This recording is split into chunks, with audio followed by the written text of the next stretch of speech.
Hello दोस्तों, कैसे हो आप सभी। स्वागत है आपका मेरी यूट्यूब चैनल में। आप देख रहे हैं डीपी पाठशाला यानी कि डीएलएड पाठशाला। दोस्तों, डीएलएड पाठशाला पे हम डीएलएड पीटीसी के सभी विषय पढ़ाते हैं बिल्कुल ही मुफ्त और बिल्कुल ही आसान भाषा में। फर्स्ट सेमेस्टर और थर्ड सेमेस्टर बता दें, डीएलएड पाठशाला में हम आपको हिंदी और इंग्लिश दोनों ही भाषाओं में पढ़ाते हैं ताकि आपको कि कोई भी चीज की दिक्कत ना हो। ठीक है, अच्छे से आप समझ जाएं हर चीज। और हम नोट्स भी देते हैं आपको फ्री में, प्रिंट आउट वाले। तो अगर आप ढूंढ रहे हो डीएलएड के सभी विषयों के सटीक, सरल और पूरी तरीके से नोट्स आधारित क्लासेस वीडियोस, तो आप बिल्कुल सही चैनल पे आ गए हो। चैनल को सब्सक्राइब कर दें, डीएलएड पाठशाला को बेल आइकन दबा दें, कमेंट्स करें, वीडियो को लाइक करें और हमारे टेलीग्राम चैनल डीएलएड_को पाठशाला को ज्वाइन कर लें। यहाँ पे हम आपको नोट्स, पीडीएफ फ्री सब कुछ दे देते हैं। ठीक है, कहाँ पे आपको देखो बता देता हूँ आप लोगों को। टेलीग्राम पे डीएलएड_को पाठशाला। ठीक है, इससे आप हमको टेलीग्राम पे ढूंढेंगे। टेलीग्राम पे आपको यहाँ पे ज्वाइन करेंगे तो आपको सारा चीज मिल जाएगा, डिटेल्स सारी आपकी पीडीएफ, नोट्स, प्रिंट आउट वाले नोट्स, हर चीज की मिल जाएंगे। ठीक है दोस्तों, स्टार्ट करते हैं। आज हम आपके लिए लेकर के आए हैं थर्ड सेमेस्टर का आपका मूल्यांकन और क्रियात्मक शोध एवं नवाचार यानी आपका फर्स्ट पेपर। ठीक है, तो पहला पेपर आपका यही है, मूल्यांकन और क्रियात्मक शोध एवं नवाचार। ठीक है, तो ये आपका शैक्षिक मूल्यांकन वाला सब्जेक्ट है, 50 नंबर का आता है। ठीक है दोस्तों, 2 घंटे का पेपर होता है, 50 नंबर का आता है, बहुत इंपॉर्टेंट सब्जेक्ट है। ठीक है, आज हम आपके लिए लेकर के आए 2024 का परीक्षा का जो क्वेश्चन पेपर था उसका पूरा हल करके लाए हैं। ठीक है, तो स्टार्ट करते हैं पहले ऑब्जेक्टिव क्वेश्चन से। ठीक है, ऑप्शंस वाले आपके 15 क्वेश्चन होते हैं। ठीक है, एक नंबर के, उसको देखते हैं। ठीक है, तो पहला क्वेश्चन क्या है, मूल्यांकन प्रक्रिया का केंद्र बिंदु होता है। ऑप्शन आप शिक्षक, विद्यालय, विद्यार्थी और प्रधानाचार्य। इसका आंसर क्या होगा दोस्तों, इसका आंसर होगा विद्यार्थी। ठीक है, अब देखो इसका हमने रीजन भी लिखा है। रीजन आपको लिखने की जरूरत नहीं है एग्जाम में, लेकिन ये आपके लिए मैंने लिखा है कि आपको नॉलेज हो। ठीक है, तो क्या रीजन है इसका, तो शिक्षण और मूल्यांकन की पूरी प्रक्रिया विद्यार्थी यानी स्टूडेंट के लिए ही बनाई जाती है। हम सब कुछ इसलिए करते हैं ताकि यह पता चल सके कि विद्यार्थी ने कितना सीखा है और उसे आगे कैसे सीखना है। इसीलिए मूल्यांकन का केंद्र बिंदु हमेशा विद्यार्थी ही होता है। दोस्तों, समझ में आया बच्चों। तो पहला मूल्यांकन की प्रक्रिया का केंद्र बिंदु आपका होता है कौन सा, शिक्षक नहीं, विद्यालय नहीं, प्रधानाचार्य नहीं, विद्यार्थी होता है। ठीक है, केंद्र बिंदु यानी सेंटर। दूसरा क्वेश्चन आते हैं, रचनात्मक मूल्यांकन का मुख्य उद्देश्य क्या है। ठीक है, दूसरा क्वेश्चन देखते हैं दोस्तों, रचनात्मक मूल्यांकन का प्रमुख उद्देश्य क्या है। ऑप्शन है आपके अगली कक्षा के छात्रों को डालना। दूसरा ऑप्शन है आपका छात्रों के सीखने की क्षमता को बढ़ाना। थर्ड है आपका कक्षा में सहयोग देने के गुणों को बढ़ाना। चौथा है आपका सीखने में आने वाली कठिनाइयों को समझना। ठीक है, तो इसका आंसर क्या होगा, इसका आंसर होगा छात्रों को सीखने की क्षमता को बढ़ाना। ठीक है, यही आपका रचनात्मक मूल्यांकन का उद्देश्य होता है। ठीक है दोस्तों, देखिए क्या लिखा है यहाँ पे, रचनात्मक मूल्यांकन जो है यानी फॉर्मेटिव असेसमेंट जिसको कहते हैं इंग्लिश में, पढ़ाई के दौरान ही किया जाता है। ठीक है, इसका मकसद ग्रेड देना या पास फेल करना नहीं होता है, बल्कि यह जानना होता है कि बच्चे कैसे सीख रहे हैं। शिक्षक उनकी कमियों को पहचान कर उन्हें दूर करते हैं, जिससे सीखने की क्षमता यानी लर्निंग एबिलिटी जो होती है बच्चे की वो बढ़ जाती है। ठीक है, तो यही आपकी रचनात्मक मूल्यांकन का मुख्य उद्देश्य। ठीक है, क्या है आंसर आपका छात्रों के सीखने की क्षमता को बढ़ाना। ठीक है, समझ में आया। देखो एक सेकेंड, अब एक काम करता हूँ, ऐसे मैं करता हूँ। ठीक है, थर्ड क्वेश्चन आपका क्या है, थर्ड क्वेश्चन आपका है, मैं छुपा देता हूँ आंसर। ठीक है, अब आपको बताना है कि इसका आंसर होगा क्या। कमेंट्स में आप लोग बताया करिए, मैं आपको देखूंगा और जिसका अच्छा रहेगा आप लोग अपने से नंबर बता देना कि कितना नंबर आप जानते हो, क्योंकि शैक्षिक मूल्यांकन की क्लास हमने ऑलरेडी पूरी सिलेबस कंप्लीट करवा लिया है। ठीक है, आगे बढ़ते हैं। थर्ड क्वेश्चन आया था, मूल्यांकन मापन से अलग है, कैसे अलग है, मूल्यांकन और मापन कैसे अलग है। ठीक है, पहला ऑप्शन क्या है, मात्रात्मक न्याय की प्रक्रिया। दूसरा है निर्णय लेने की व्यापक प्रक्रिया। तीसरा है गुणात्मक न्याय की प्रक्रिया और चौथा सुरक्षित किए गए अंकों के आधार पर निर्णय लेना। बताइए दोस्तों क्या होगा थर्ड वाले आंसर, मूल्यांकन मापन से अलग कैसे हो गया। आंसर रिवील करूं दोस्तों, इसका आंसर आपका क्या है, निर्णय लेने की व्यापक प्रक्रिया यानी ऑप्शन 2 जो है आपका, ये आपका करेक्ट है। ठीक है, ऑप्शन 2 निर्णय लेने की व्यापक प्रक्रिया आपकी मूल्यांकन और मापन से अलग होती है। जैसे देखो क्या है, मापन यानी मेजरमेंट है, इसका मतलब है सिर्फ अंक देना। जैसे राम को 100 में से आपको 70 अंक मिल गए, ये आपका क्या है, ये आपका मापन हो गया। ठीक है, अंक देना होगा। मूल्यांकन क्या होता है आपका, इवेल्युएशन। यह एक बड़ी प्रक्रिया होती है, इसमें अंकों यानी मापन के साथ साथ बच्चों के व्यवहार, अन्य गुण जो उसके हैं उन सभी चीजों को देखा जाता है और फिर निर्णय यानी डिसीजन लिया जाता है। जैसे कि राम एक अच्छा छात्र है, इसीलिए मूल्यांकन एक व्यापक प्रक्रिया यानी ब्रॉडर प्रोसेस है। ठीक है, तो निर्णय लेने की व्यापक प्रक्रिया है यानी ब्रॉडर, ठीक है, यानी वाइड, ठीक है, बड़ा क्षेत्र है। ठीक है, समझ में आया? समझ में आया आपको थर्ड वाली का आंसर बच्चों? आगे चले जाएं, आओ आगे चलते हैं, देखते हैं आगे। क्वेश्चन 4, क्वेश्चन 4 आपका है, क्वेश्चन 4 आपका मापन का सामान्य सिद्धांत संबंधित है। ठीक है, मापन का सामान्य सिद्धांत संबंधित है किससे? आपको बताइए, गणित से, विज्ञान से, भूगोल से और अर्थशास्त्र में। बताइए दोस्तों, मापन का सामान्य सिद्धांत किससे आपका है? तो मापन अभी हमने आपको पढ़ाया है इससे पहले थर्ड वाले क्वेश्चन में कि मापन यानी मेजरमेंट। मेजरमेंट में क्या होता है? अंक होता है। तो अंक का क्या होगा? इसका आंसर गणित होगा दोस्तों। सही जवाब जा रहे हो कि नहीं आप लोग? तो गणित जो है वो आपका इसका आंसर हो गया। मापन में हम किसी भी चीज को अंकों के अंक या मात्रा यानी क्वांटिटी में व्यक्त करते हैं, समझे? अंक, संख्याएं और गणना गणित यानी मैथमेटिक्स का मूल आधार है। इसी के लिए मापन का सिद्धांत आपका गणित से जुड़ा हुआ है। समझ में आया? समझ में बच्चों? आगे चले जाए, चलो 5th क्वेश्चन पे आते हैं। दिख रहा है ना आप लोगों को क्वेश्चन? चलो 5th पे आ जाते हैं कि निम्नांकित में कौन एक प्रभावी मूल्यांकन प्रणाली की विशेषता नहीं है? ठीक है, पहला ऑप्शन आपका विश्वसनीयता आई थी, दूसरा लचीलापन, तीसरा वैधता और जटिलता। ठीक है, तो इसका आंसर होगा दोस्तों जटिलता। एक अच्छी मूल्यांकन प्रणाली में यह गुण होने चाहिए। कौन कौन से? विश्वसनीयता यानी रिलायबिलिटी, परिणाम बार बार जांचने पर भी लगभग एक जैसा आए, ठीक है, रिलायबल हो, ऐसा ना हो कि एक बार परिणाम किए तो आप पास हो जा रहे हैं, एक बार परिणाम किए तो आप फेल हो जा रहे हैं। तो निम्नलिखित में कौन एक प्रभावी मूल्यांकन प्रणाली की विशेषता नहीं है? वो आपका क्या है? उसका आंसर क्या होगा? विश्वसनीयता नहीं, इसका आंसर होगा जटिलता। ठीक है, विश्वसनीयता आप तो होती है, वैधता भी होती है, आपकी जो चीज जांचनी है वो वही चीज जांची। ठीक है, और लचीलापन यानी फ्लेक्सिबिलिटी, तो जरूरत के हिसाब से थोड़ा बदलाव किया जा सके। एक अच्छी प्रणाली जटिल कॉम्प्लेक्स नहीं होती। ठीक है, तो जटिल यानी कॉम्प्लेक्स नहीं होती, यानी कठिन नहीं होती है, बल्कि सरल और स्पष्ट होनी चाहिए ताकि शिक्षक और छात्र दोनों उसे आसानी से समझ सकें। ठीक है, तो कौन सी चीज आपकी क्वेश्चन पूछा था, निम्नांकित में कौन एक प्रभावी मूल्यांकन प्रणाली की विशेषता नहीं है? तो उसका आंसर हो गया जटिलता। ठीक है, समझ में आया? आगे चले जाए, आओ आगे बढ़ते हैं हम। 6th क्वेश्चन देखते हैं।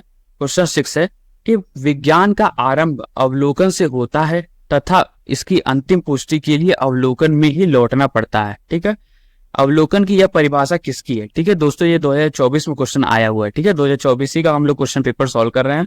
तो विज्ञान का आरंभ अवलोकन से होता है, ठीक है, तथा इसकी अंतिम पुष्टि भी अवलोकन यानी ऑब्जर्वेशन। अवलोकन क्या होता है? ऑब्जर्वेशन होता है। ठीक है, ऑब्जर्वेशन यानी किसी चीज को देखो, उसके बारे में उसको देखो, ऑब्जर्व करो कि वो चीज क्या है, कैसे हो रही है, उसका सारी चीज। ठीक है, अवलोकन में ही लौटना पड़ता है। तो ये परिभाषा आपकी किसने दी थी? SK. Dubey, good and head, crow and crow और मैकोबी और मैकोबी की। ठीक है, तो किसने दिया था? तो इसका सही उत्तर आपका क्या है? दूसरा वाला, सेकंड वाला। ठीक है, जो आपका गुड तथा हेड की। ठीक है, यह प्रसिद्ध परिचय आपके समाजशास्त्री गुड तथा हेड ने दी थी। उनका कहना था कि किसी भी वैज्ञानिक खोज की शुरुआत ध्यान से देखने यानी अवलोकन यानी ऑब्जर्वेशन से होती है। ठीक है, ध्यान से देखना पड़ चाहिए और जब खोज पूरी हो जाती है तो उसे साबित करने के लिए भी अवलोकन का ही सहारा लेना पड़ता है। ठीक है, समझ में आया बच्चों? इतना जल्दी चलते हैं। ठीक है, 7वां आपका क्वेश्चन आया था कि सार्थक ज्ञान के लिए निदान एवं उपचार का मार्ग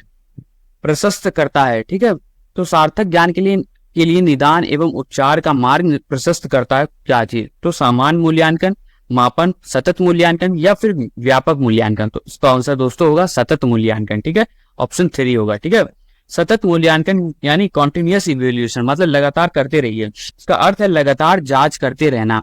इससे शिक्षक को तुरंत पता चल जाता है कि छात्र को कहाँ समस्या आ रही है और उसका निदान यानी डायग्नोसिस, और वहां तुरंत उस समय समस्या को हल करने के लिए कदम उठाता जो उपचार है। ठीक है, आपने पढ़ा था ना निदान और उपचारात्मक शिक्षण वाला, मूल्यांकन वाला। तो यही है कि पहले आप देखते हैं कि क्या कौन सी बीमारी है बच्चे को और फिर उस बीमारी को दूर करते हैं। ठीक है, तो ये आपका क्या है? सार्थक ज्ञान के लिए निदान एवं उपचार का मार्ग प्रशस्त करता है कौन? सतत मूल्यांकन यानी कॉन्टिन्यूअस इवैल्यूएशन। ठीक है, आगे बढ़ते हैं बच्चों। 8वां क्वेश्चन पे आपका शिक्षार्थियों के सतत एवं समग्र मूल्यांकन यानी CCE पर प्रभावी जोर दिया गया। आपका राष्ट्रीय शिक्षा नीति 1986 में प्रथम राष्ट्रीय शिक्षा नीति में, मुदालियर आयोग की सिफारिश में, और इनमें से कोई नहीं। तो इसका सही उत्तर क्या होगा दोस्तों? इसका सही उत्तर है आपका राष्ट्रीय शिक्षा नीति 1986 में।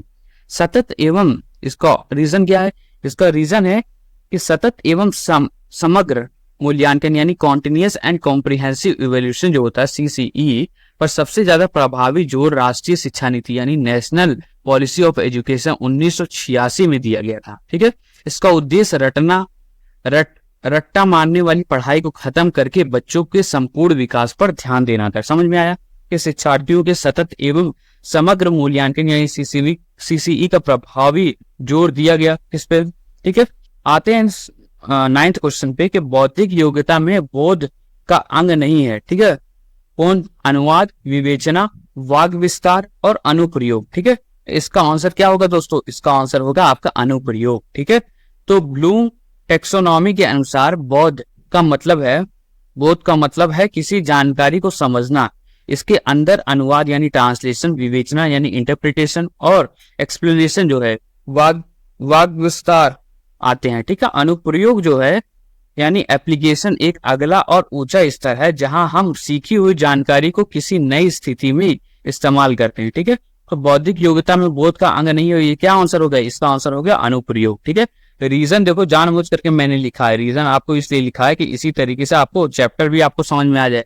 अगर आपने कोई चीज स्किप किया है, ठीक है, या हमने कोई चीज नहीं पढ़ाई है तो आपको वो हम पढ़ा दे रहे हैं। ठीक है, 10वां जो है आपका क्वेश्चन, बच्चों के सीखने के प्रगति के वर्णन अभिलेख किस पर आधारित है? पहला ऑप्शन मौखिक तकनीक, दूसरा परियोजना तकनीक, तीसरा अवलोकन तकनीक और चौथा आपका अधिन्यास तकनीक। ठीक है, तो इसका आंसर आपको अवलोकन तकनीक यानी ऑब्जर्वेशन टेक्निक होता है दोस्तों। ठीक है, और अवलोकन तकनीक यानी तीसरा वाला। देखिए दोस्तों, बच्चों की प्रगति का वर्णनात्मक अभिलेख यानी डिस्क्रिप्टिव जो रिकॉर्ड होता है, जैसे कि आपका पोर्टफोलियो यानी जिसमें आपके बच्चे के बारे में सारी चीजें लिखी हुई है, उसकी उम्र वगैरह सारी चीजें, क्या किस सब्जेक्ट में तेज है, किसना उसका नंबर आता वगैरह, किस्सा कहानी रिकॉर्ड, शिक्षक द्वारा बच्चों को अलग अलग गतिविधियों के दौरान ध्यान से देखकर अवलोकन करके तैयार किया जाता है। ठीक है, तो अवलोकन तकनीक यानी ऑब्जर्वेशन टेक्निक आपका बच्चों के सीखने की प्रगति के वर्णन यानी अभिलेख किस पर आधारित है? तो वो आपका अवलोकन तकनीक पर आधारित है। ठीक है, समझ में आया दोस्तों? आगे बढ़ते हैं। 11वां क्वेश्चन आपका आया था, क्रियात्मक शोध का अंतिम चरण होता है निष्कर्ष, पदार्थ विश्लेषण, परिकल्पना निर्माण और चौथा आपका सांख्यिकीय विश्लेषण। ठीक है, तो आपका आंसर क्या होगा? इसका आंसर होगा आपका निष्कर्ष यानी कंक्लूजन। ठीक है, तो क्रियात्मक शोध का अंतिम चरण होता है आपका निष्कर्ष। क्रियात्मक शोध यानी एक्शन रिसर्च जो होता है कि चक्र का अंतिम चरण निष्कर्ष निकालना यानी चिंतन यानी रिफ्लेक्शन करना होता है। इसमें शोधकर्ता यह देखता है कि उसके द्वारा किए गए प्रयासों का क्या परिणाम निकला और आगे क्या सुधार किया जा सकता है। समझ में आया? तो 11वां क्वेश्चन का आंसर समझ में आया कि क्रियात्मक शोध का अंतिम चरण क्या होता है? क्रियात्मक शोध का अंतिम चरण आपका निष्कर्ष यानी कंक्लूजन होता है दोस्तों। ठीक है, आगे बढ़ा जाए। अब आते हैं हम 12वें क्वेश्चन पे। 12वां क्वेश्चन आपका है, क्रियात्मक अनुसंधान का प्रमुख उद्देश्य क्या है? तो इसका क्वेश्चन ऑप्शन है क्रियाविधि, फिर है नैदानिक, विवरणात्मक और रूपांतरकारी। ठीक है, रूपांतरकारी। तो इसका आंसर क्या होगा? इसका आपका क्रियाविधि में होगा। ठीक है, तो क्रियाविधि यानी मैं सुधार करना। ठीक है, तो क्रियात्मक अनुसंधान का प्रमुख उद्देश्य क्या है? क्रियात्मक अनुसंधान का प्रमुख उद्देश्य किसी संस्था जैसे स्कूल की तत्कालीन क्रियाविधि या जो कार्य प्रणाली है यानी किस तरीके से काम हो रहा है उसमें क्या सुधार लाना, इसका लक्ष्य किसी स्थानीय समस्या को पहचान कर उसे तुरंत हल करना होता है। समझ में आया बच्चों? और फिर आगे चलते हैं, समझ में आ गया। ठीक है, तो प्रश्न 13 आपका, सामुदायिक सहभागिता में नवाचार है क्या? आपका NCC, स्काउटिंग, रेड क्रॉस संस्था या उपयोग सभी। ठीक है, ऑल द अबव। तो इसका आंसर क्या होगा? सामुदायिक सहभागिता। ठीक है, यानी आपका कम्युनिटी पार्टिसिपेशन, मतलब पूरी समुदाय ही पार्टिसिपेट करे। तो उसके नवाचार आपके क्या है? उपरोक्त सभी। आपके सारी चीजें आपकी यही चीजें हैं। तो सामुदायिक सहभागिता का अर्थ है स्कूल और समाज को जोड़ना, यानी NCC, स्काउटिंग और रेड क्रॉस ये सभी ऐसी संस्था है जो छात्र को समाज सेवा और अनुशासन सिखाती है। ये सभी सामुदायिक सहभागिता बढ़ाने की नवाचार यानी इनोवेशन है। समझ में आया बच्चों? 13वां क्वेश्चन। आओ 14वां देखते हैं, क्रियात्मक शोध के प्रवर्तक के बारे में। ठीक है, प्रवर्तक हैं आपके कौन? SS स्टीवनेस, जेसी हेलमेस्टेंडर, और तीसरा आपका है स्टीफन एम कोरे, और चौथा आपका है ब्रेडफील्ड। ठीक है, तो इसका आंसर क्या होगा? इसका आंसर होगा आपका स्टीफन एम कोरे के। ठीक है, तो स्टीफन एम कोरे। हालांकि क्रियात्मक शोध शब्द की पहली बार इस्तेमाल आपका कर्ट लेविन, ठीक है, ने किया था, लेकिन शिक्षा के क्षेत्र में इसे लोकप्रिय बनाने का लोकप्रिय और लागू करने का श्रेय आपका किसको जाता है? स्टीफन एम कोरे को दिया जाता है। उन्होंने शिक्षा में क्रियात्मक शोध का प्रवर्तक माना जाता है, यानी फादर माना जाता है। ठीक है, समझ में आया? तो क्रियात्मक शोध के प्रवर्तक कौन थे? स्टीफन एम कोरे थे। ठीक है, याद रखिएगा दोस्तों, क्वेश्चन कई बार रिपीट होते हैं एग्जाम में। ठीक है, प्रश्न 15 पे आते हैं अपना ऑब्जेक्टिव वाले में, सबसे जो लास्ट है। तो एक विद्यालय के प्रधानाचार्य द्वारा विद्यार्थियों के विभिन्न संवेगात्मक समस्याओं के कारणों को पहचानने व उन्हें दूर करने हेतु कौन से अनुसंधान किए जाता है? ठीक है, तो पहला ऑप्शन क्या आ रहा था कि क्रियात्मक अनुसंधान, दूसरा ऑप्शन था आपका गुणात्मक अनुसंधान, तीसरा ऐतिहासिक अनुसंधान, और चौथा आपका वर्णनात्मक अनुसंधान। तो इसका आपका क्या आंसर होगा? आपका आंसर होगा क्रियात्मक अनुसंधान। ठीक है, अब क्यों होगा? इसका आंसर है एक्शन रिसर्च। यह स्थिति एक स्थानीय यानी लोकल और तत्काल यानी इमीडिएट समाधान की मांग करती है। ठीक है, तो जैसे ये क्या है? एक विद्यालय के प्रधानाचार्य द्वारा विद्यार्थियों को विभिन्न संवेगात्मक समस्याओं के कारणों को पहचानने और दूर करने हेतु आपके लिए ये आपका क्या है? इमीडिएट एक्शन चाहिए, तत्काल की मांग करती है। ठीक है, स्कूल के प्रधानाचार्य अपने ही स्कूल की एक खास समस्या, संवेगात्मक समस्या को समझकर उसे दूर करना चाहते हैं। इसी तरह की समस्याओं को हल करने के लिए आपका क्रियात्मक अनुसंधान किया जाता है। ठीक है, समझ में आया बच्चों? समझ में आया? ये था आपका 15 नंबर का क्वेश्चन, एक नंबर का। ठीक है, अब आते हैं अतुल लघुत्तरीय प्रश्न, हम देखते हैं 2024 का। ठीक है, 2024 का पहला क्वेश्चन आपका प्रश्न 16 है, सामुदायिक सहभागिता के संदर्भ में शिक्षक का क्या दायित्व होता है? ठीक है, यानी कम्युनिटी पार्टिसिपेशन जो होता है उसमें शिक्षक, उस संदर्भ में शिक्षक का क्या दायित्व, क्या उनका रोल होता है? ठीक है, तो इसका आंसर क्या है? सामुदायिक सहभागिता यानी कम्युनिटी पार्टिसिपेशन में शिक्षक एक महत्वपूर्ण कड़ी या पुल यानी ब्रिज का भूमिका निभाता है। ठीक है, समाज और स्कूल का ब्रिज है, उसका दायित्व केवल स्कूल के अंदर पढ़ाना नहीं बल्कि स्कूल और समाज को जोड़ना भी है। ठीक है, एक ब्रिज का काम करता है। शिक्षक को चाहिए कि वह अभिभावक शिक्षक बैठकों यानी पेरेंट टीचर मीटिंग जो होती है उसको आयोजन करे, समुदाय के लोगों को विद्यालय के कार्यक्रमों में बुलाए। ठीक है, और शिक्षण के लिए सामाजिक संसाधनों यानी सोशल रिसोर्सेज का भी उपयोग करे। ये आपका क्या है? ये आपका शिक्षक का दायित्व यानी रोल है, सामुदायिक सहभागिता। ठीक है, इतना आ गया। आगे बढ़ते हैं। ब्लूप्रिंट क्या होता है दोस्तों? पढ़ाया हमने, ब्लूप्रिंट क्या होता है बताइए। ब्लूप्रिंट दोस्तों किसी भी प्रश्न पत्र को बनाने से पहले उसका एक विस्तृत और व्यवस्थित ढांचा होता है। यह एक 3D चार्ट की तरह होता है जो यह सुनिश्चित यानी इंश्योर करता है कि प्रश्न पत्र संतुलित यानी बैलेंस्ड हो। बैलेंस हो मतलब उसमें आसान क्वेश्चन भी हो, कठिन भी क्वेश्चन हो, मॉडरेट भी हो, हर तरह की, समझे।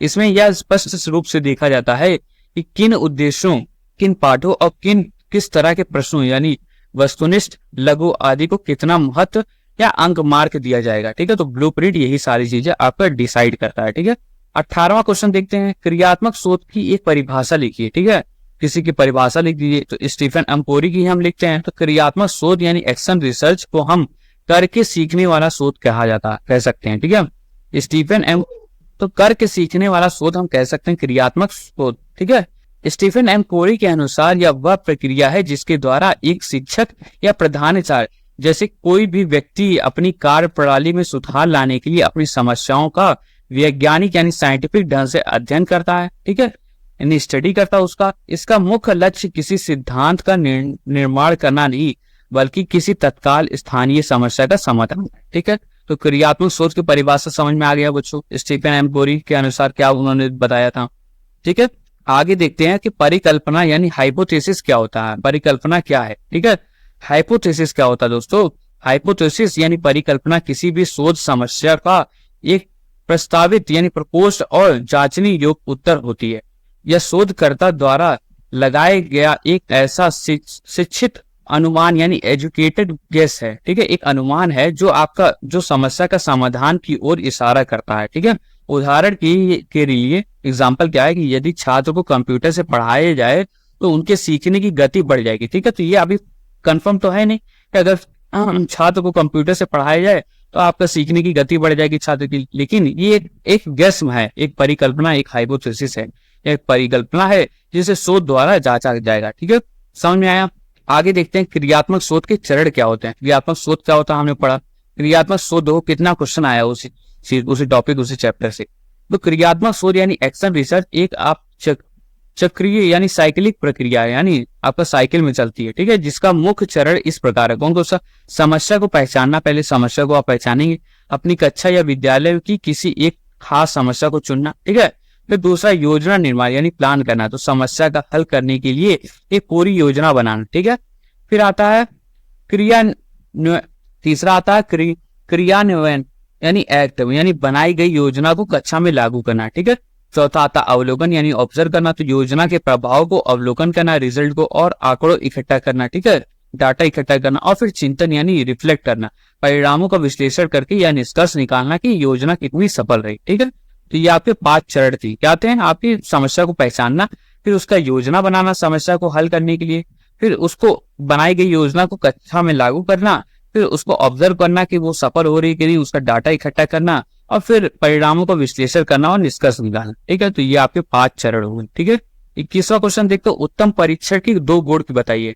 समझे? उत्तम परीक्षण यानी गुड टेस्ट जो होता है उसके 2 महत्वपूर्ण गुण आपके क्या है? वैधता यानी वैलिडिटी और विश्वसनीयता यानी रिलायबिलिटी।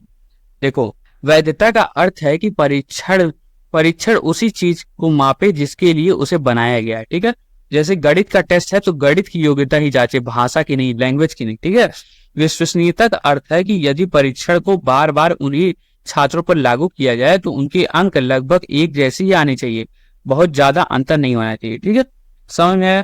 तो दो गुण क्या होने चाहिए? वैधता यानी वैलिडिटी और विश्वसनीयता यानी रिलायबिलिटी। ठीक है, आगे बढ़ा जाए और प्रश्न 22 पे आते हैं। ठीक है, क्वेश्चन 22 आपका मौखिक अभिव्यक्ति के साधन कौन कौन से हैं। ठीक है, मौखिक अभिव्यक्ति यानी ओरल एक्सप्रेशन का अर्थ है कि अपने विचारों को बोलकर प्रकट करना। ठीक है, मौखिक है यानी वर्बल यानी बोल करके। इसके मुख्य साधन है आपकी कहानी सुनाना, कविता पाठ, भाषण, वाद विवाद प्रतियोगिता, डिबेट वगैरह। ठीक है, किसी विषय पर सामूहिक चर्चा करना, ग्रुप प्रश्नोत्तर सत्र यानी क्वेश्चन आंसर सेशन।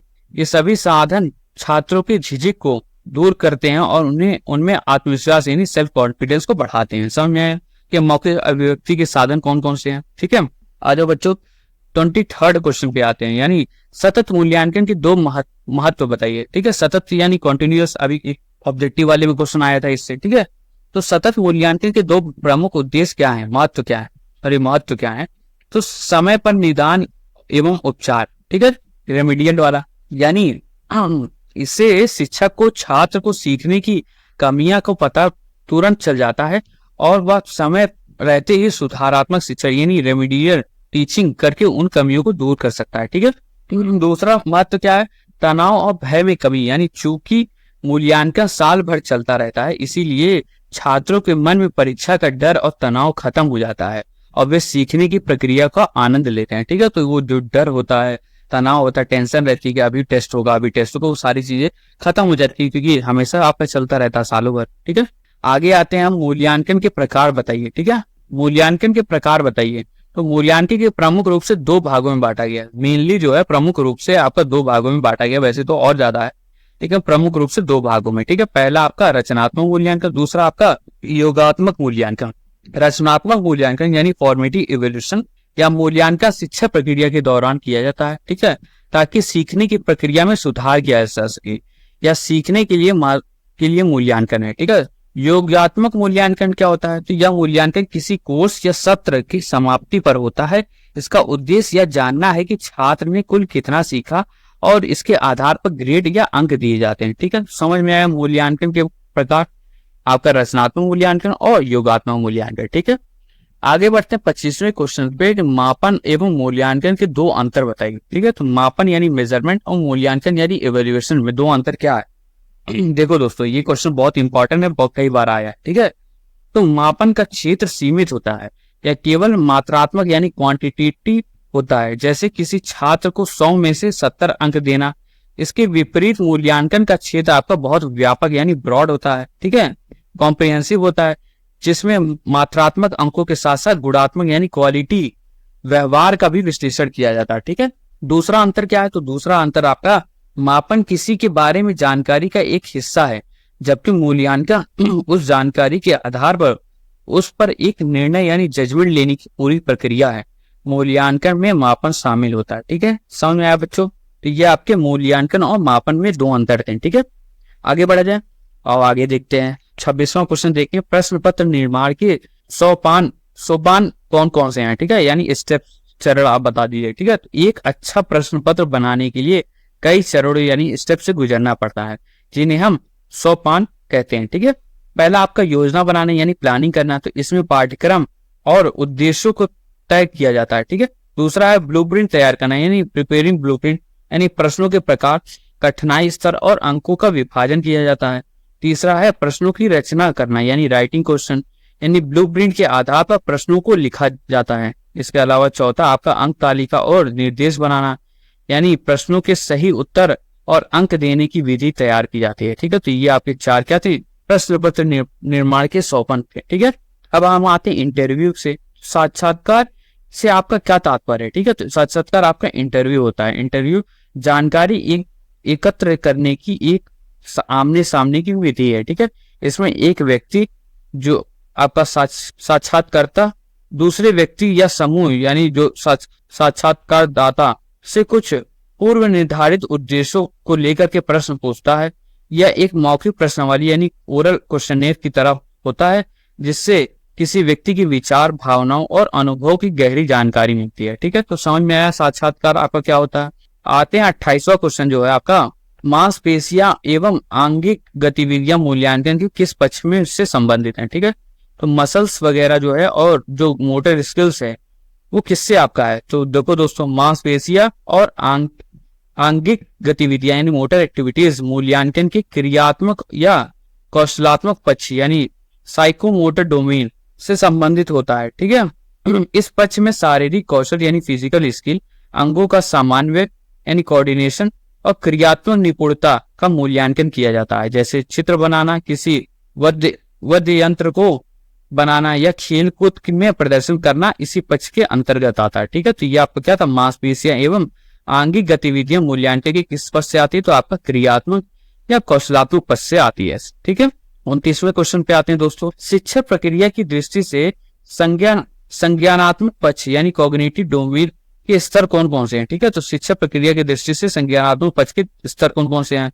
तो ब्लूम के वर्गीकरण के अनुसार, ब्लूम ने वर्गीकरण किया था इसका, तो शिक्षा प्रक्रिया में संज्ञानात्मक पक्ष के 6 स्तर होते हैं जो सरल से कठिन के क्रम में है। ठीक है, पहला आता है ज्ञान, नॉलेज, तथ्यों को याद करना, बोध यानी कॉम्प्रिहेंशन यानी तथ्यों के अर्थ को समझना, तीसरा अनुप्रयोग यानी एप्लीकेशन, ज्ञान को नई परिस्थितियों में उपयोग करना, चौथा आपका विश्लेषण यानी एनालिसिस यानी जानकारी को भागों में तोड़कर समझना, पांचवा आपका संश्लेषण यानी सिंथेसिस, तो अलग अलग भागों को जोड़कर कुछ नया बनाना, और छठा आपका मूल्यांकन यानी इवैल्यूएशन यानी किसी विचार या वस्तु के मूल्य पर निर्णय लेना। ठीक है, तो ये आपके 6 क्या हो गए? ये आपके 6 शिक्षा प्रक्रिया की दृष्टि से संज्ञानात्मक पक्ष के स्तर होते हैं यानी स्टेप्स होते हैं। ठीक है, आते हैं लास्ट क्वेश्चन इसका अति लघुरुत्तीय में, रचनात्मक मूल्यांकन किसे कहते हैं? तो रचनात्मक मूल्यांकन यानी फॉर्मेटिव इवैल्यूएशन वह मूल्यांकन है जो शिक्षण अधिगम प्रक्रिया के साथ साथ चलता है।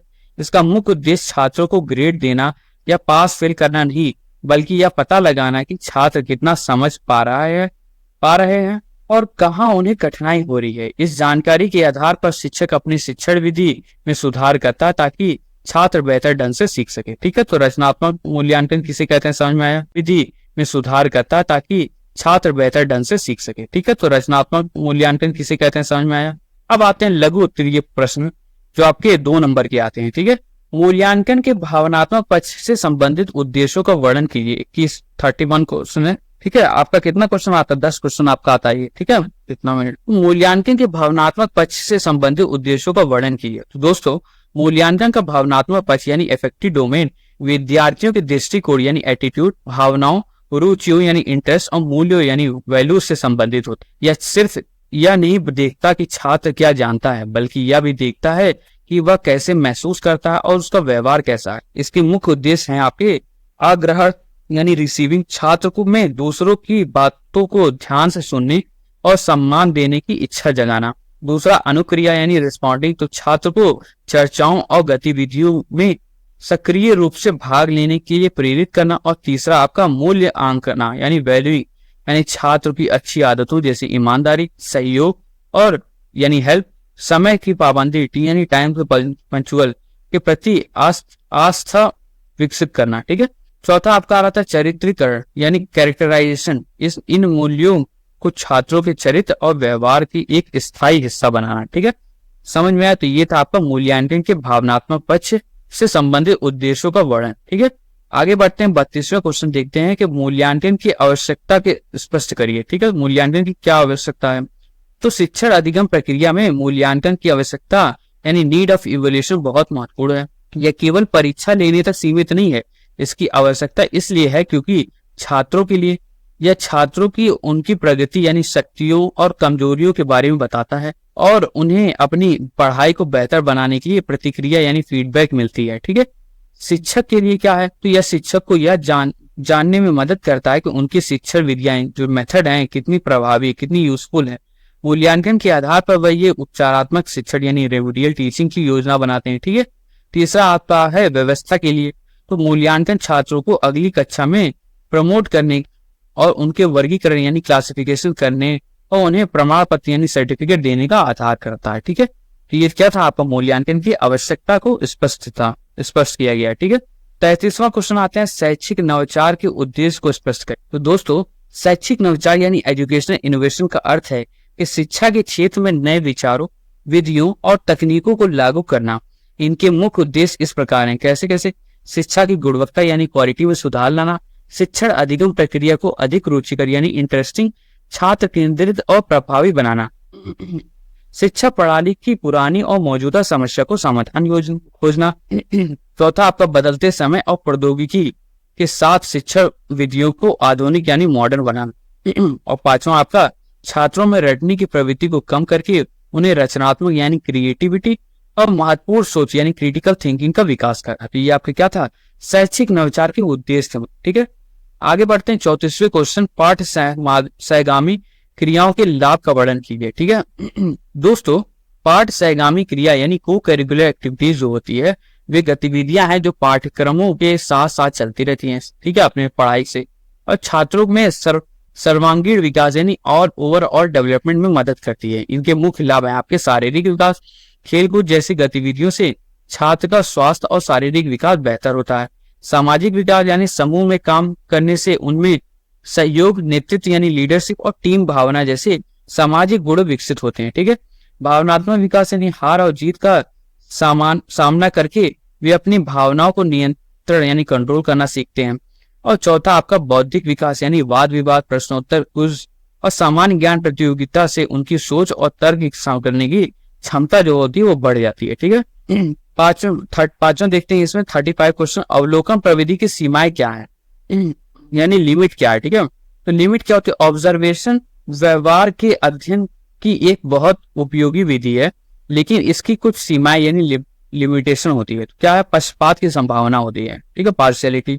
अवलोकन करने वाले व्यक्ति जो ऑब्जर्वर है कि अपने विचार और भावनाएं उनके अवलोकन को प्रभावित कर सकती है, जिससे परिणाम जो है उसको गलत भी हो सकता है। ठीक है, कृत्रिम व्यवहार यानी जब लोगों को यह पता होता है कि उन्हें लोग देख रहे हैं तो स्वाभाविक व्यवहार नहीं करते हैं बल्कि बनावटी व्यवहार करते हैं। ठीक है, जैसे एग्जाम में आप लिख रहे हो क्वेश्चन और बगल में टीचर आ जाए तो आप राइटिंग कैसे सुधार लेते हो, है नहीं।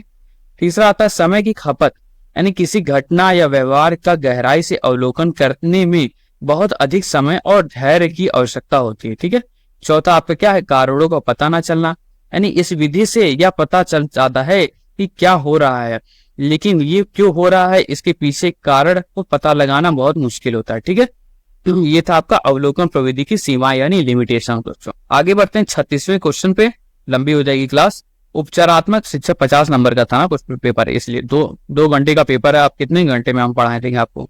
उपचारात्मक शिक्षा किसके लिए आवश्यक है और क्यों? ठीक है, किसके लिए आवश्यक है?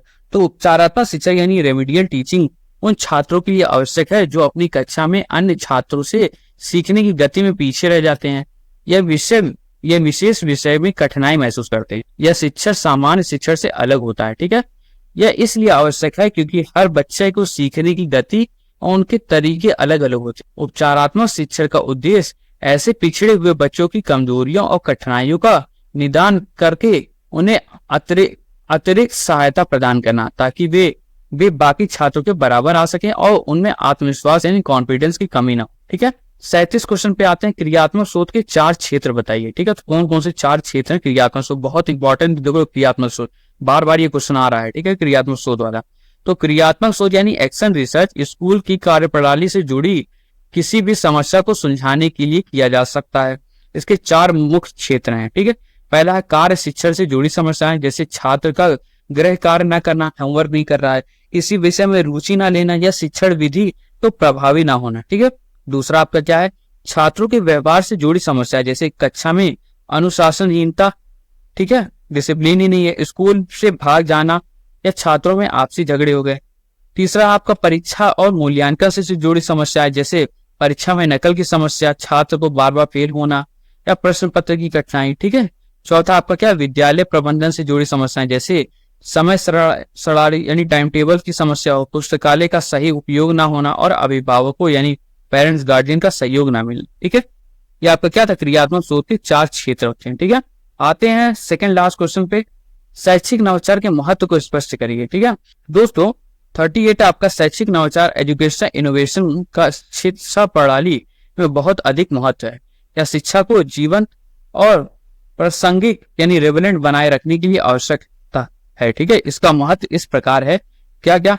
इस शिक्षा को आधुनिक दुनिया और तकनीक बदलाव के साथ कदम से कदम मिलाकर चलने में मदद करता है। ठीक है, दूसरा क्या है? स्मार्ट क्लास, डिजिटल लर्निंग और गतिविधि आधारित शिक्षण जैसे नवाचार सीखने की प्रक्रिया को रोचक बनाते हैं, जिससे छात्र की भागीदारी बढ़ती है। ठीक है, तीसरा आप क्या है? यह रटत विद्या को समाप्त करके छात्रों में समस्या समाधान यानी प्रॉब्लम सॉल्विंग और रचनात्मक सोच जैसे उच्च स्तरीय कौशल को बढ़ावा देता है। और चौथा आपका नवाचार से शिक्षा की गुणवत्ता में वृद्धि होती है, यह सभी तक आसानी से पहुंच पाती है। ठीक है, तो ये क्या था आपका शैक्षिक नवाचार के महत्व थे। ठीक है, आते हैं आपके 39 क्वेश्चन पे। क्या है प्रश्न? शिक्षण और अधिगम एवं मूल्यांकन के संबंध पर प्रकाश डालिए। ठीक है, तो क्या क्या इनमें संबंध है? ठीक है, तो शिक्षण यानी टीचिंग, अधिगम हमने पढ़ाया है ये चीज। ठीक है, अधिगम बताया भी था, मोस्ट इंपॉर्टेंट है। ठीक है, मूल्यांकन एक दूसरे की से गहराई से जुड़े हैं, एक त्रिभुज यानी ट्रायंगल के तीनों कोने की तरह काम करते हैं। यह अलग अलग नहीं बल्कि एक ही प्रक्रिया के 3 आपके अंग है। ठीक है, शिक्षा वह प्रक्रिया है जिसमें शिक्षक ज्ञान प्रदान करता है। ठीक है, अधिगम वह प्रक्रिया है जिसमें छात्र उस ज्ञान को ग्रहण करता है, रिसीव करता है। ठीक है, और मूल्यांकन वह प्रक्रिया है जो यह जांचती है कि शिक्षण कितना सफल रहा और अधिगम कितना हुआ। मूल्यांकन से मिले परिणाम जो है उस शिक्षक को अपनी शिक्षण विधि में सुधार करने में प्रेरित करते हैं, जिससे छात्र को अधिगम बेहतर होता है। इस प्रकार ये तीनों एक दूसरे को लगातार प्रभावित करते हुए एक चक्र यानी साइकिल के रूप में चलते हैं। ठीक है, समझ में आया बच्चों? आइए अब लास्ट प्रश्न में हम देखते हैं।